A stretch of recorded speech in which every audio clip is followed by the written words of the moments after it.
కల్పించిన మన ముఖ్యమంత్రి గారికి, భాస్కర్ అన్నకు, కృష్ణవేణి గారికి, మీ అందరికీ సంక్రాంతి శుభాకాంక్షలు. Thank you.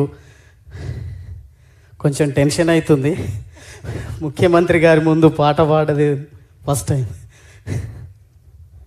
నేను రాసిన పాట కాలం విలువ తెలిపే పాట. సమయం ఎంత గొప్పదో దాన్ని వృధా చేయడం వల్ల మనం ఏం కోల్పోతామనే పాట. 2 తెలుగు రాష్ట్రాల్లో అందరికీ తెలిసిన పాట.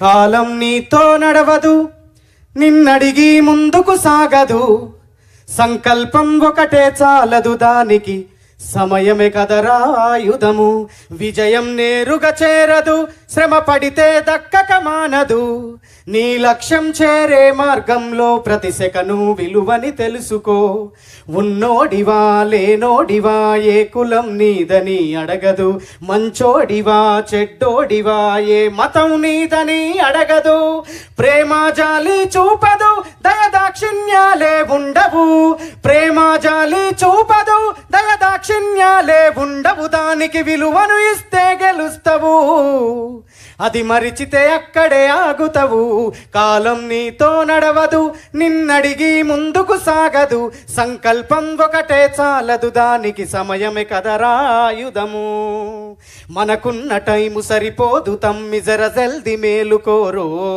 సమయాన్ని చులకన చూసినవంటే ఓటమితో నిలిచినట్టే, క్రమ పద్ధతి లేని జీవనం కాలం విలువను మరిచినం, సమయాభావం గొప్పది అది లేదని చెప్పితే కుదరది, గెలిచిన వీరుడి మనసుని అడుగు సమయం విలువేంటో, గెలిచిన వీరుడి మనసుని అడుగు సమయం విలువేంటో, అది తెలుసుకొని ముందుకు పోతే విజయం నీ బానిసరో. థ్యాంక్ యూ అన్న. మీరు పాదయాత్ర చేస్తున్నప్పుడు నేను ఒక 4 లైన్లు ఒక పాట రాసుకున్నా, ఒకసారి వినిపిస్తా. ఎందుకు రాసుకున్నా అంటే, నేను మన దివంగత నేత వైఎస్ రాజశేఖర రెడ్డి గారికి వీర అభిమానిని. నేను కొన్నిసార్లు నా వాట్సాప్ డీపీ కూడా ఆయన ఫోటో ఉంటుంది, అందుకే రాసుకున్నా. జగనన్న రావాలి, జనం బ్రతుకు మారాలి, అప్పుడు రాసుకున్నా ఈ పాట. జగనన్న, మీరు చప్పట్లు కొట్టాలన్న అందరూ పాడుతుంటే, జగనన్న రావాలి జనం బ్రతుకు మారాలి, జగనన్న రావాలి జనం బ్రతుకు మారాలి, రాజన్న రాజ్యంలో రైతు బ్రతుకు పండాలి, రాజన్న రాజ్యంలో రైతు బ్రతుకు పండాలి. థ్యాంక్ యూ సో మచ్ అన్న.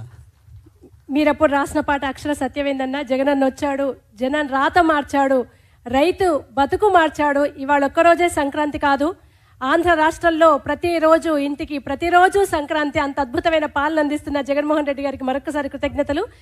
అన్న ఇందాకే సమయం విలువ తెలియజేశారు. ముఖ్యమంత్రి గారి సమయాన్ని కూడా ఎక్కువసేపు మేము వృధా చేయం. 10 నిమిషాల కార్యక్రమం పూర్తి కానుంది సార్. చివరగా తేలి విజయక్క ఒక్కసారి మీరు సార్ దగ్గరికి రావాలి. భారతమ్మ గారికి ఈ విషయం కనెక్ట్ అవుతుంది అనుకుంటాను. బాపు గారు ఒక సినిమాలో ఆడా మగ సమానమే, మగవాడు కాస్త ఎక్కువ సమానం అని అంటారు.